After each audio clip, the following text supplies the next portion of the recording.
السلام علیکم ورحمۃ اللہ وبرکاتہ۔ جی ویورز، میں ہوں قاری رؤف، آپ دیکھ رہے ہیں میرا چینل قاری رؤف آفیشیل۔ تو میرے چینل میں آپ کو خیر ویلکم، امید کرتا ہوں کہ تمام ویورز خیر خیریت سے ہوں گے۔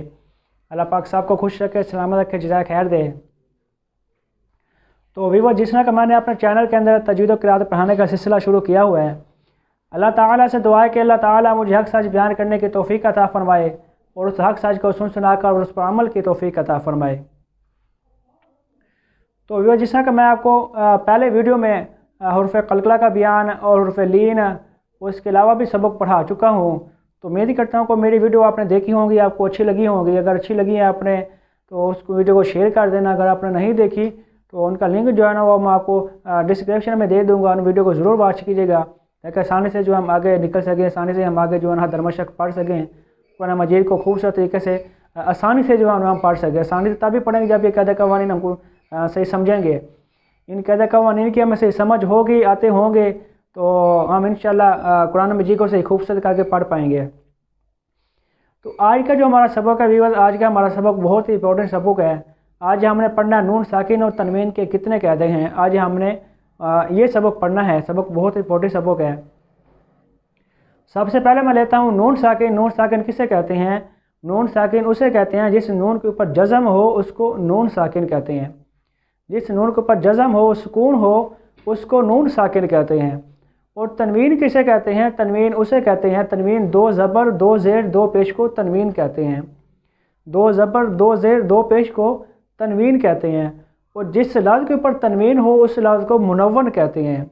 دو زبر دو زیر دو پیش کو تنوین کہتے ہیں، اور جس لفظ کے اوپر تنوین ہو، دو زبر دو زیر اور دو پیش ہوں، تو اس لفظ کو منون کہتے ہیں۔ تو تنوین کے آخر میں نون ساکن کی آواز آتی ہے۔ یہ نہ لکھنے میں آتی ہے اور نہ ہی دیکھنے میں آتی ہے۔ تنوین کے آخر میں جو نون ساکن کی آواز آتی ہے، یہ نہ لکھنے میں آتی ہے اور نہ ہی دیکھنے میں آتی ہے، یہ صرف پڑھنے میں آتی ہے۔ جیسے میں پڑھتا ہوں ابوابا عمیانا، ابوابا، حمزہ دو زبر ان، با دو زبر بن، یہ آخر میں دیکھ رہے ہیں نون ساکن کی آواز آ رہی ہے۔ تو آخر میں نون ساکن کی آواز نکالیں گے تو تنوین جو ہے نا وہ واضح ہو جائے گی۔ یہ جو دو زبر دو زیر دو پیش ہیں، یہ پڑھنے میں واضح ہو جائیں گے اور پڑھنے میں خوبصورتی بھی پیدا ہو جائے گی۔ ابوابا عمیانا، حمزہ دو زبر ان، با دو زبر بن، آخر میں دیکھ رہے ہیں نون ساکن کی آواز آ رہی ہے۔ تو تنوین کے آخر میں نون ساکن کی آواز آتی ہے۔ ہاں، ایک بات دھیان میں رکھنا، جو اکثر ہم غلطی کرتے ہیں، میں نے کافی حفاظ کرام سے سنا ہے، تو وہ تنوین کے آخر میں گناہ کرتے ہیں۔ تو تنوین کے آخر میں گناہ نہیں ہوتا، تنوین کے آخر میں نون ساکن کی آواز نکلتی ہے۔ گناہ جو ہے وہ نون مشدد اور میم مشدد میں ہوتا ہے۔ جس نون کے اوپر شد ہو، تشدید ہو، اس کو نون مشدد کہتے ہیں، بلکہ جس لفظ کے اوپر بھی شد یا تشدید ہو اس کو مشدد کہتے ہیں۔ تو گناہ جو ہے وہ صرف نون مشدد اور میم مشدد میں ہوتا ہے۔ جس نون کے اوپر شد ہوگی اس نون کے اوپر ہم گناہ کریں گے، جیسے ان اللہ الکتاب، اب میم دیکھیں یہ مشدد ہے تو یہاں پہ گناہ کرنا ہے۔ وَمِمَّا، نون مشدد اور میم مشدد پہ گناہ کرنا ہے، اس کے علاوہ کسی بھی حرف گناہ نہیں ہوگا، وہ اخفاء، ادغام یا مولون وغیرہ وہ ہوں گے۔